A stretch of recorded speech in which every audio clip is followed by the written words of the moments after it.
В эфире еженедельная информационно-аналитическая программа «События недели». С вами Елена Лола. Здравствуйте. На прошлой неделе состоялся визит президента Абхазии Рауля Хаджимба в Москву. В российской столице глава государства провел ряд рабочих встреч в администрации президента, неофициальные встречи с руководителями ряда российских регионов, в том числе с главами северокавказских республик. В рабочей поездке Рауля Хаджимба сопровождал руководитель администрации президента Беслан Барцыц. Он подробно проинформирует нас об итогах визита президента в российскую столицу. Мы также поговорим с Бесланом Барцыц о том, какие изменения он планирует провести в администрации президента. Об этом немного позже, а пока давайте вспомним основные события уходящей недели. Эрик Хашба с обзором. Второй международный фестиваль культуры Фазиля Искандера «Стоянка человека» прошел с 13 по 15 июня в Сухуме. Фестиваль открылся премьерным спектаклем режиссера Абхазского театра Мадины Аргун по повести притчи Искандера «Кролики и удавы». В рамках второго Искандеровского фестиваля состоялся показ телеверсии спектакля Московского академического театра сатиры «Привет от Сурюпы». Фестиваль завершился круглым столом «Сюжет существования». В прошлом году фестиваль был посвящен экранизации произведений, написанных Искандером, в этом театральным постановкам по произведениям писателя. В Абхазии с трехдневным визитом побывал сопредседатель по правам человека на женевских дискуссиях Томас Хаммарберг. Он является экспертом ООН по правам человека и проводит мониторинг в Абхазии.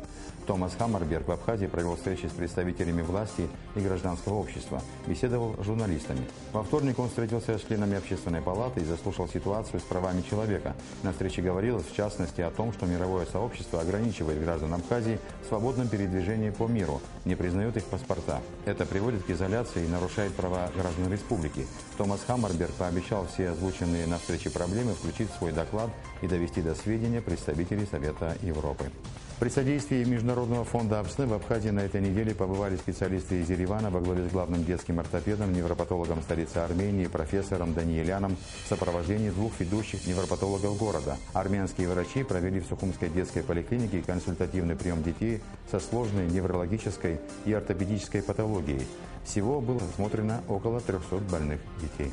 Вопрос о вотуме недоверия главе правительства вновь отложен. 15 июня он был внесен в повестку дня очередного заседания сессии Народного собрания.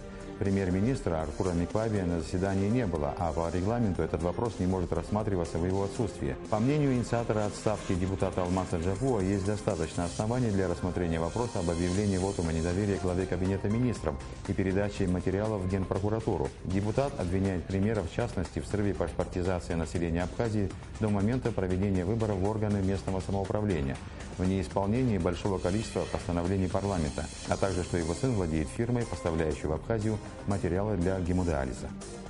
Премьер-министр Артур Микваби ответил на обвинения парламентария в ходе очередного заседания Кабинета министров. Все обвинения, прозвучавшие на парламентском заседании из уст Алмаса Джапуа, это целенаправленная клевета со стороны депутата, заявил премьер-министр. По ним будет дан развернутый ответ в специально подготовленном документе. Артур Микваби заявил, что его сын не имеет никакого отношения к абхазской медицинской компании, поставляющей в Абхазию материалы для гемодиализа, и никогда не был его учредителем.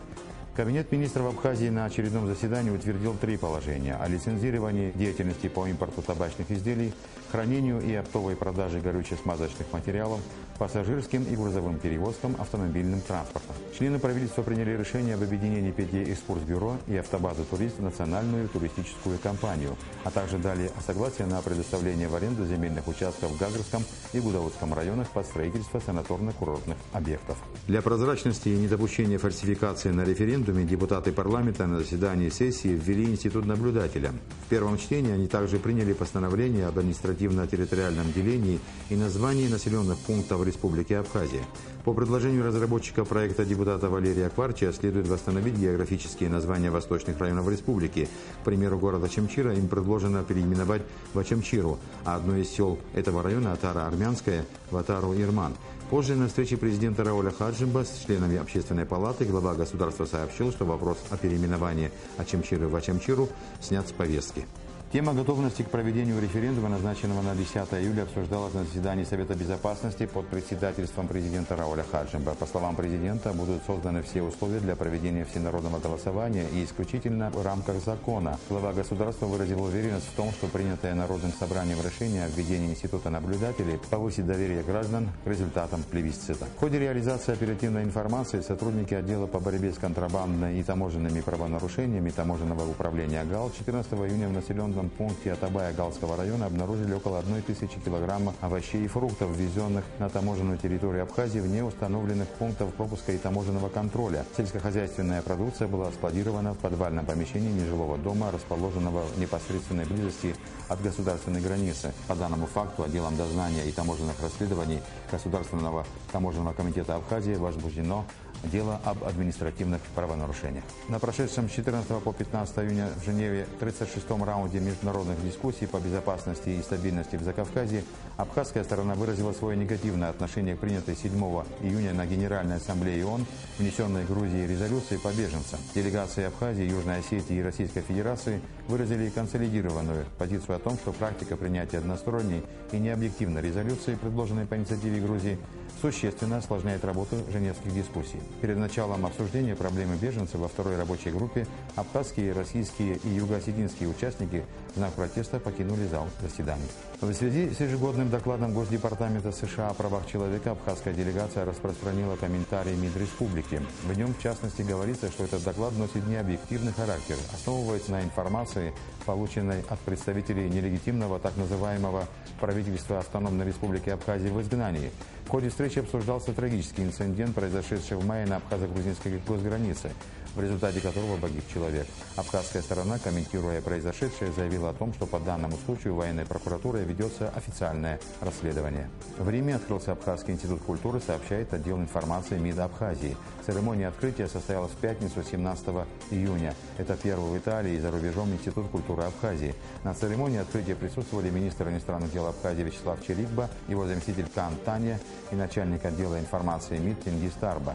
На открытии был представлен первый номер ежеквартальной газеты «Абхазия сегодня». Предложения Общественной палаты в области экономического и курортно-туристического развития страны, реформирования налогообложения – эти темы обсуждались на встрече президента Абхазии Рауля Хаджимба с членами Общественной палаты республики. Президент, в частности, сообщил, что дал поручение сократить число всех проверок предприятий до 1 раза в год. На встрече говорилось, что большое внимание в налоговых преобразованиях должно уделяться реформированию налогообложения физических лиц и системы внебюджетных социальных фондов, которые во многом дублируют функции друг друга. Председатель комиссии Общественной палаты по экономическому развитию Заур Шалаша поднял на встрече вопрос государственного регулирования в области ценообразования социально значимых продуктов, контроля за деятельностью надзорных организаций и органов госавтоинспекции.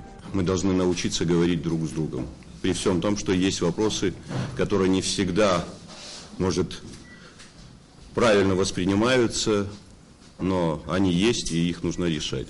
Что касается нашей ситуации, которая сегодня складывается, да, есть определенные сложности, есть проблемы, которые возникают во взаимоотношениях в нашем небольшом обществе.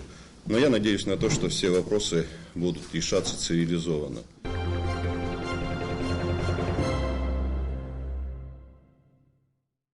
Это все, чем запомнилась уходящая неделя. А сейчас мы поговорим о работе администрации президента, а также узнаем об итогах рабочего визита президента Абхазии в Москву. Сегодня в нашей студии руководитель администрации главы республики Беслан Барциц. Здравствуйте, Беслан Константинович. Здравствуйте, Елена. Последний раз вы были у нас в гостях в качестве главы администрации Гагрского района. Вы делились с нами планами о том, как Гагра готовится к проведению очередного летнего курортного сезона. Стало ли для вас неожиданным назначение на должность главы администрации президента? Совершенно другая работа и специфика. Наверное, любой чиновник должен быть готов к такой постановке вопроса. Рано или поздно любой чиновник любого ранга либо должен уйти в отставку, либо он может быть переведен на другую должность. И когда такое предложение поступило от президента, я, конечно, ее принял и при этом осознаю степень ответственности, которая будет возложена на меня, как в качестве руководителя администрации президента. И очень надеюсь на то, что я оправдаю надежды и президента на это назначение. Но предложение было неожиданным, насколько я поняла. Можно сказать, что это предложение прозвучало относительно недавно. как раз перед, наверное, моим назначением. И я ее принял. А что касается подготовки Гагры к курортному сезону, убежден в том, что и нынешний руководитель блестяще справится с поставленными задачами. И в этой связи интересы города и планы, которые были на город, они все будут реализованы. На прошлой неделе состоялся рабочий визит президента Абхазии в Москву, где прошли несколько встреч в администрации президента России. Были еще другие встречи. Расскажите об этих встречах, о чем на них шла речь и какие вообще итоги визита президента, потому что мы недостаточно информированы об этом. Визит президента состоялся 3 рабочих дня, находился он там. Значит, что касается встреч, которые прошли в администрации президента, прежде всего это была встреча на Совете Безопасности. Встреча проходила у заместителя секретаря Совета Безопасности Рашида Гумаровича Нургалиева. Был обсужден широкий круг вопросов, связанных с вопросами безопасности. Обсуждались вопросы, связанные с охраной границы по реке Ингур. Как вы знаете, президент об этом уже неоднократно говорил и публично, в том числе и вчера в Общественной палате, что будет принято решение о закрытии пунктов пропуска по реке Ингур. Будет оставлен только один главный пункт пропуска на главном мосту. Это решение будет принято после завершения ремонтных работ по автодороге Печора-Хяцха, которая соединит нижнюю зону Гальского района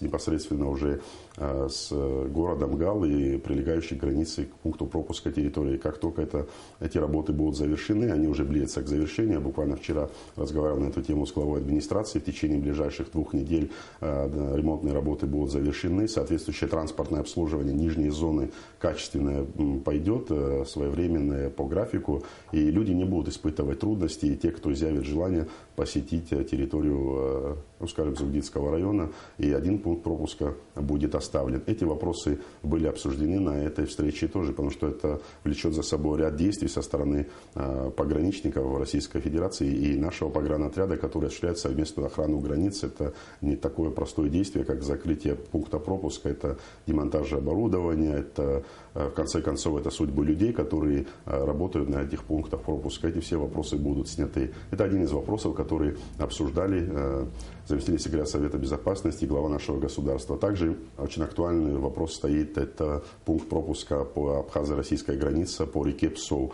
Не секрет, что в летний период времени пиковые сезоны, нагрузки увеличиваются, и пропускная способность не совсем удовлетворяет гостей, которые прибывают к нам в Абхазию на отдых. На сегодняшний день порядка 29-30 тысяч ежесуточно, эта информация достоверная, переходов суточных фиксируют российские пограничники, а в июле, в августе мы прогнозируем до 50 тысяч. И, как вы знаете, в прошлом году была существенно улучшена эта ситуация после того, как, опять-таки, на одной из встреч было обращено на это внимание. Дополнительные полосы были выделены для автотранспорта, а также увеличено количество кабинок, которые осуществляют досмотр со стороны погранслужбы Российской Федерации. Все это привело к тому, что в прошлом году значительно проще, значительно комфортнее, легче было для наших туристов пересекать границу. И глава государства подчеркнул эти вопросы и попросил взять на контроль, чтобы работа погранслужбы Российской Федерации осуществлялась в рамках предусмотренных правил и инструкций, чтобы не получалась такая ситуация, что при скоплении народа не все, так скажем, в народе говорят, кабинки были задействованы в этом, на что было дано соответствующие гарантии, что эти вопросы будут взяты на контроль. Также обсуждался вопрос, связанный с реструктуризацией той задолженности, которая остается у Республики Абхазия перед Российской Федерацией. Это по так называемому железнодорожному кредиту. Как вы знаете, бюджет этого года уже выплачивает проценты по обслуживанию этого кредита. И этот текущий год, это год начала выплаты тела самого кредита, который, безусловно, обременительно будет для нашего бюджета. И на встрече с помощником президента России Владиславом Юрьевичем Сурковым, и на Совете Безопасности как раз-таки обсуждались возможности реструктуризации этой задолженности. В дальнейшем, возможно, и частичное, может быть, и полное снятие этого кредита. Но на сегодняшний день, еще раз повторюсь, мы обслуживаем этот кредит, мы платим по ним проценты, и мы должны начать возвращать тело кредита. Обсуждалось ли, как реализуется инвестиционная программа содействия социально-экономическому развитию Абхазии? Безусловно. Как российские партнеры относятся к тому, как абхазская сторона реализует эту программу? Буквально на днях приезжала группа наших российских коллег во главе с заместителем министра по делам Северного Кавказа, а также представителей администрации президента, где мы обсуждали ход, реализацию этой инвестиционной программы. На сегодняшний день готовится межправкомиссия на 15 июля, где будет утвержден перечень тех объектов, которые в обязательном порядке получат полное финансирование уже в текущем году. Но вы знаете, что есть объекты капитального строительства, есть объекты капремонта, и некоторые объекты называются так называемые переходящие, которые начнутся, они может строиться, а какие-то разрушаться потом для последующего возведения, такие как школы, детские сады и так далее, сложные объекты, они будут переходящими. В основном на сегодняшний день есть договоренность, и в принципе уже началось финансирование по всем этим объектам, по всем городам и районам определены уже перечень тех объектов, который должен быть восстановлен по этой линии, по этой программе. Определены проектировщики. Многие проекты уже прошли согласование, в том числе и на достоверность, так называемую, в сочинской экспертизе. И стоит вопрос о начале реализации уже непосредственно строительных работ, связанных с работой уже подрядных организаций в плане застройки или же капремонта. Сегодня активно прокладываются асфальтобетонное покрытие на нашей республиканской трассе Сухум-Ачамчира. Ремонтные дороги идут. Практически мы вышли уже на реку Кадор. И сроки этого проекта, фактически это ноябрь, но я буквально вчера разговаривал с подрядными организациями, и они гарантируют, что к первым числам сентября эта дорога будет сдана. Что касается городов и районов, в городе Тхварчал, в городе Гагра, где мы начинали эти проекты, сегодня идут эти работы, многие дороги приводятся в порядок. По городу Тхварчал сейчас буквально на днях начнется асфальтировка одной из центральных улиц, которая уже стала популярной из-за тех разногласий, которые были связаны с зелеными насаждениями, но сегодня принято решение о том, что зеленые насаждения там остаются, тротуарная часть будет расширена, и это не помешает ремонтным работам, которые там запланированы. Дорожное полотно улицы Арзан, оно будет полностью подвержено капремонту, то есть асфальтировано.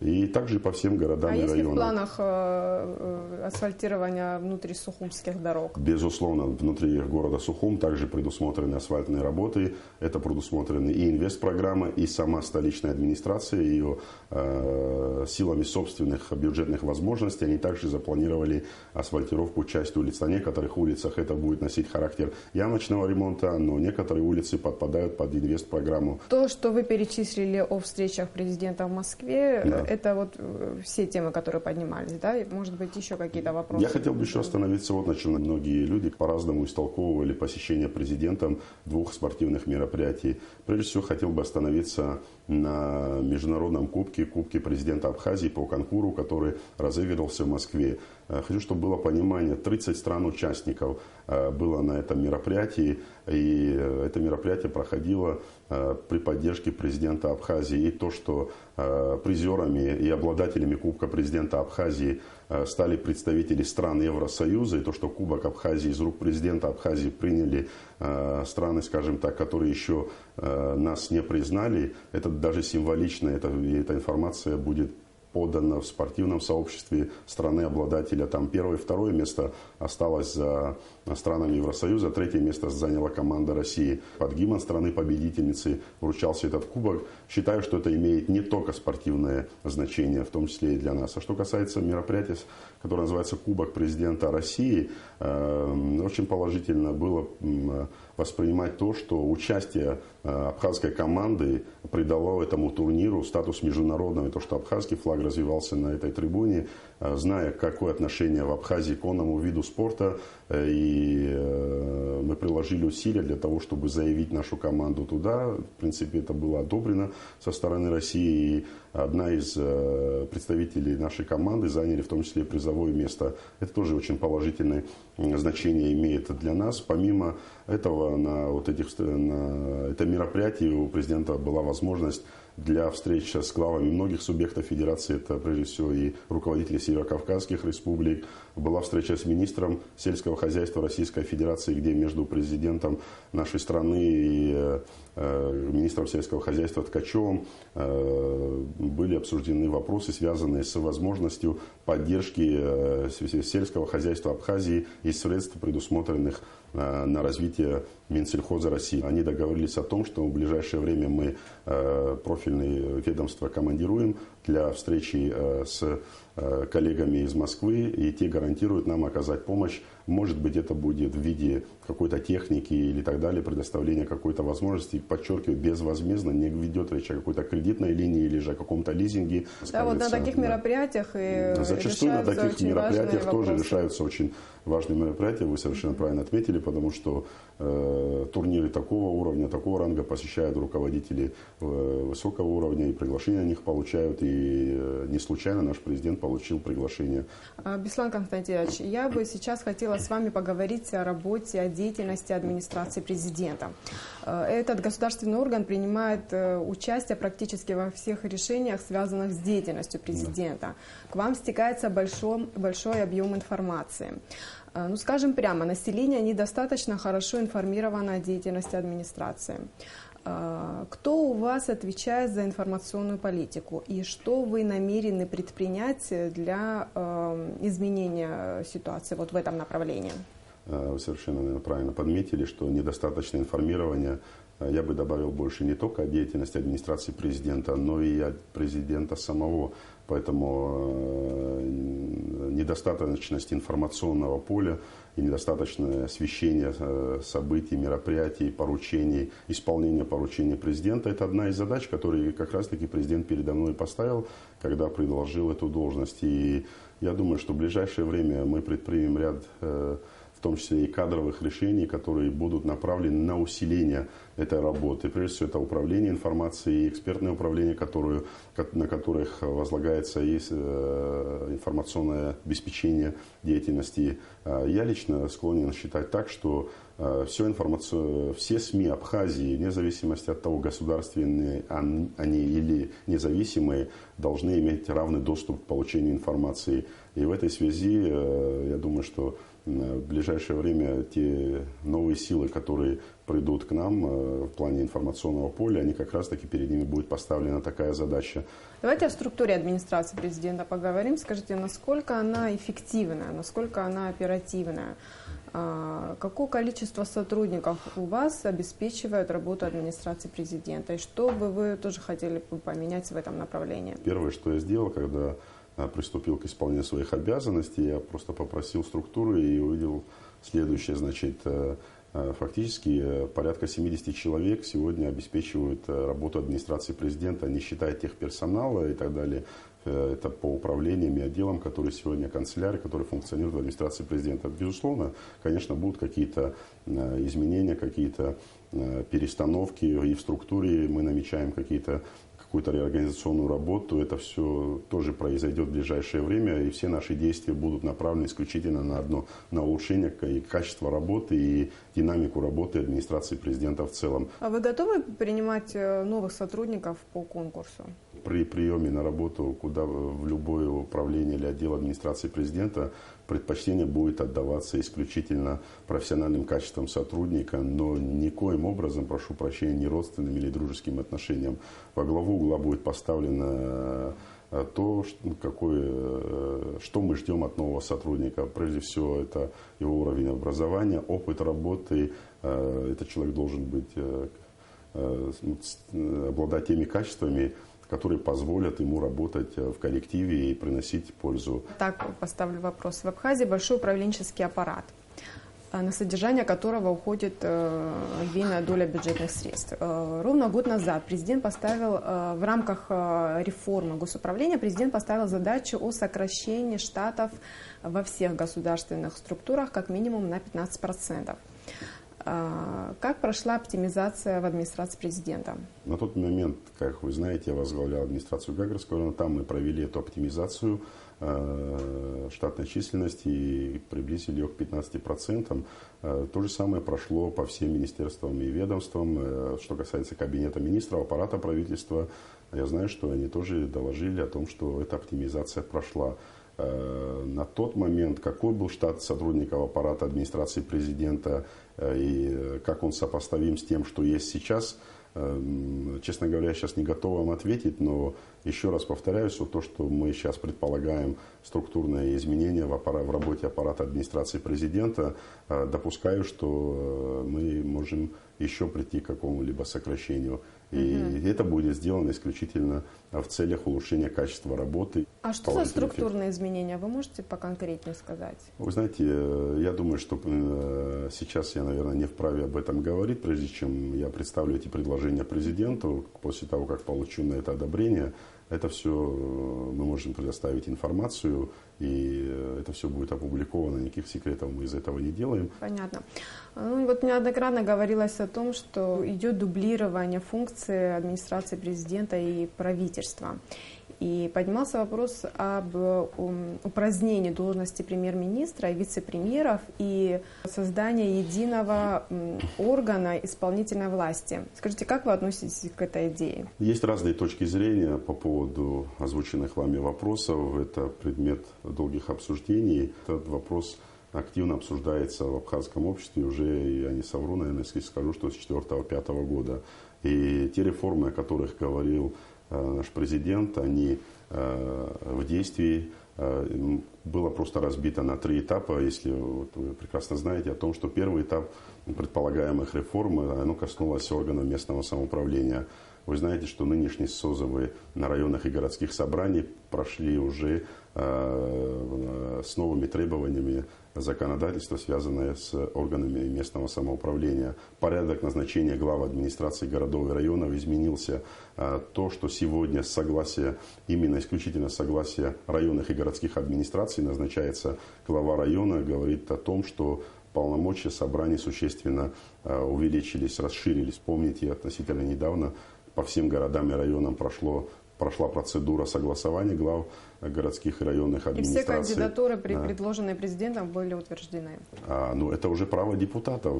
Это говорит о том, что представленная кандидатура была выверена и нашло полную поддержку и понимание со стороны районных администраций и некоторые районных собраний, прошу прощения. Некоторые районные собрания в открытую избирали, некоторые принимали закрытую форму. Второй этап реформирования, это как раз таки формирование избирательной системы, вот о чем вы и говорите. Да. Вот второй этап, значит, подразумевает под собой это избирательную систему. Вы знаете, что президент является сторонником перехода, это запрос в обществе был велик, и недавно относительно тоже общественные организации, политические партии, многие в Абхазии, объединившись, обратились к президенту с просьбой, с призывом продолжить заявленные ранее реформы в этой области. Вы знаете, что сегодня у нас выборная система проходит по мажоритарной, то есть одномандатные округа. Президентом было высказано предложение и направлено в виде проекта закона в парламент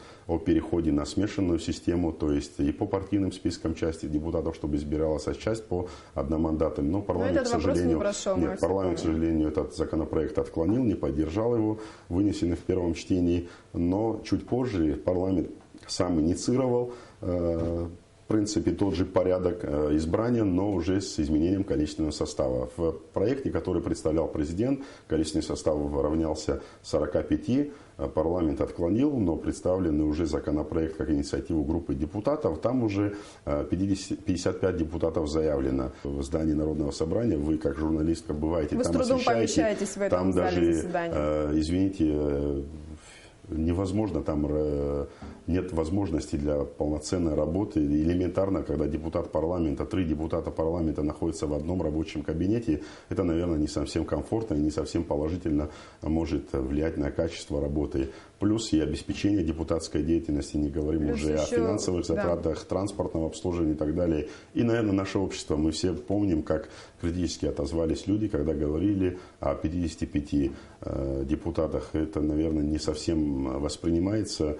Но, опять-таки говорю, это все будет обсуждаться в парламенте. Но, еще раз подчеркиваю, президент был и остается сторонником подхода к переходу к смешанной системе. Он преследует исключительно одну цель – усилить роль политических партий и перевести все обсуждения, все дискуссии, все острые вопросы по тем или иным вопросам, возникающим, чтобы не через политические партии, через их представителей эти обсуждения переносить в парламент. Третий этап конституционной реформы – это перераспределение полномочий между президентом и парламентом. Да. Скажите, на каком этапе Вы знаете, эта работа? Что президент остается сторонником этих изменений, перераспределения полномочий. Вы знаете, что работает Конституционная комиссия под председательством президента. В рамках этой комиссии есть рабочая группа, которая должна представить предложение. Когда последний раз собиралась комиссия? Потому что бытует мнение, что конституционная реформа немного застопорилась. Я не являюсь участником ни рабочей группы, ни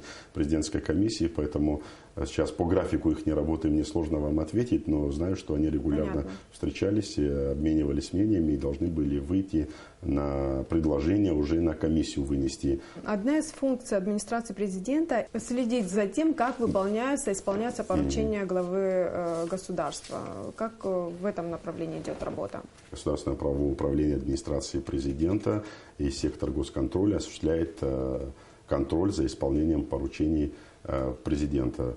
В этой связи, конечно, регулярно проводятся мероприятия, связанные со сроками исполнения поручений, нарушили те или иные структуры или те, кому было адресовано поручение президента. Сектор госконтроля как раз-таки занимается контролем исполнения этих поручений, и они регулярно докладные записки пишут. По итогам анализа выполнения поручений мы докладываем президенту о том, как проходит эта работа, и соответствующие выводы делает президент. Это может привести к чему угодно, вплоть до отставки любого чиновника, который не выполняет поручения президента. Последняя тема, которую я бы хотела с вами обсудить в рамках нашей программы, это тема референдума. На 10 июля назначен референдум, инициированный, как известно, блоком оппозиционных сил. С формулировкой «Согласны ли вы на проведение досрочных выборов президента?». Мы не будем говорить о нужности или ненужности этого референдума. Указом президента он назначен. И обязанность властей подготовиться к этому референдуму, провести его цивилизованно и в спокойной обстановке, в рамках законодательства. Расскажите, пожалуйста, на каком этапе идут подготовительные работы к этому референдуму? Инициировала его инициативная группа, а блок оппозиционных сил поддержал проведение референдума все-таки. Что касается самого референдума, вы совершенно правильно отметили, президент подписал указ о назначении референдума. И с момента подписания этого указа все работы, связанные с проведением референдума, начались. Что касается самого референдума, проводит его Центральная избирательная комиссия. Проведение референдума, конечно, повлечет за собой определенные расходы. В современных условиях действительно эта сумма значительная для нас. Это более 10 миллионов рублей, но президент после того, как ЦИК обратился в соответствии с законодательством о финансировании, президент подписал все необходимые распоряжения для выделения этих средств. Что касается всех вопросов, связанных, то есть за властью, обеспечить Центральную избирательную комиссию всем необходимым для того, чтобы ЦИК смог организовать это и приобретение необходимых средств, это и подготовка кабинок, это и типографские расходы, и канцелярские расходы. Все это аккумулируется в сумму более 10 миллионов рублей. Со стороны власти никаких задержек по тому, чтобы референдум не состоялся, не предпринимается. Все расходы, связанные с этим, будут профинансированы вовремя и в срок.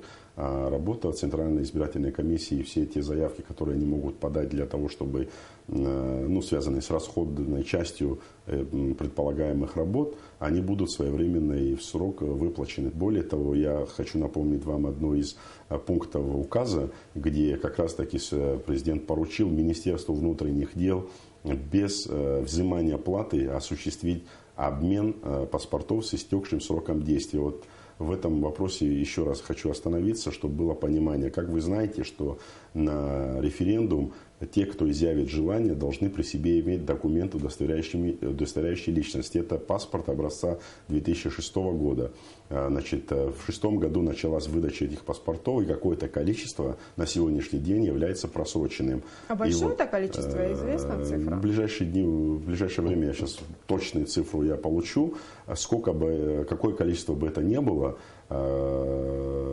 Министерство внутренних дел способно обменять эти паспорта. Самое главное, что люди, которые изъявят желание принять участие в референдуме, обратились в паспортные столы, в территориальные органы МВД для обмена. И с них не возьмут денег. И более того, та информация, которая не в официальных источниках прошла, что по новой необходимо собирать пакет документов, этого не будет.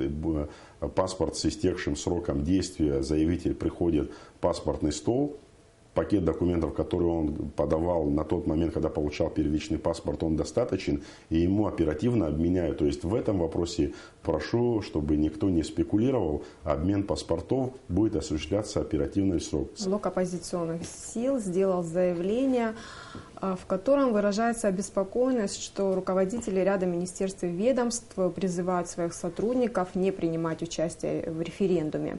Скажите, известны ли вам такие факты? Если такой сигнал поступит, какие ваши меры воздействия? В законе о референдуме сказано, что прямого воспрепятствия как такового никто не вправе осуществлять. Это волеизъявление человека и гражданина. Это право каждого принимать или не принимать участие в том или ином процессе. В данном случае в референдуме никто не вправе склонять человека к участию в референдуме, и никто не вправе запрещать принимать участие в референдуме. Это свободное волеизъявление, и захотят люди принять участие в этом референдуме, придут и примут участие. Если не захотят принять участие в референдуме, это тоже позиция, они могут не принять участие в референдуме. Поэтому это право каждого. Результаты будут известны вечером 10 числа. Я очень надеюсь на то, что дата 10 число, результаты ее, какие бы они ни были, это будет не воспринято ни одной из сторон как моменты, связанные с тем, чтобы каким-то образом нагнетать обстановку. Вы знаете о том, что президент публично неоднократно говорил о том, что он примет выбор своего народа. Любой выбор, который сделает наше население. Беслан Константинович, у меня все на сегодня вопросы к вам. Мы будем вас еще приглашать и интересоваться о том, как идет работа администрации президента. Спасибо, что пришли и ответили на наши вопросы.